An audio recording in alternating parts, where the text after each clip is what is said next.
জোনাইয়ে অব্যাহত শিয়াং নদীর ভাঙন। জোনাইয়ের বেড়াঘাট এলাকায় ভয়ঙ্কর রূপ ধারণ করেছে এই নদী ভাঙন। ইতিমধ্যে ভাঙনের ফলে বহু মানুষের ভিটে মাটি এবং ক্ষেতের জমি নদীর বুকে তলিয়ে গেছে।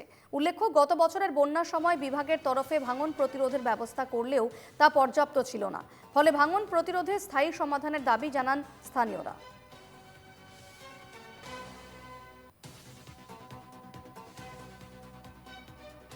আমাৰ এখন বেৰাচাপৰি অঞ্চলৰ যিটো মিলেনপেথৰ গাঁৱৰ আমাৰ নদী কিনাৰ চুবুৰীয়া অঞ্চলৰ যিমানটো আছে জাগা মানে চব এতিয়া গৰাখহনীয়াত গৈছেগে আৰু মাটিখিনি যিখিনি আমি এতিয়া গৰু চৰু চৰাং মানে অলপ চলপ জাগা আছেগে সেইখিনিও গৰাখহনীয়াত হৈ গৈছে। গতিকে চৰকাৰৰ আমি অনুৰোধ জনাও যে এতিয়া অতি সোনকালে আমাৰ ফকু ইয়াত দিব লাগে আমাৰ নদীত, এইটো আমাৰ চিয়াং নদীটোত।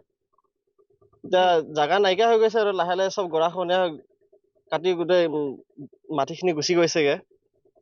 এতিয়া আমাৰ গৰু চৰু ৰাখিবলৈও জাগা নাইকিয়া হৈ গৈছেগে আৰু মানে যুৱ ছাত্ৰ পৰিষদ জোনাই আঞ্চলিক সমিতিৰ কেইবাগৰাকীমান সতীৰ্থই বেৰাচাপৰিত পৰিদৰ্শন কৰি আমি বেৰাচাপৰিৰ চৰণীয়া পথাৰখন দেখিবলৈ পাইছো যে আজিৰ পৰা কেইবা বছৰৰ আগতে ইয়াৰ পৰা 3 কিলোমিটাৰ মান আঁতৰত আছিলে এই চৰণীয়া পথাৰখন, কিন্তু বৰ্তমান সময়ত এই গৰাখহি এইখিনি পৰ্যায়লৈ আহি পাইছেহি।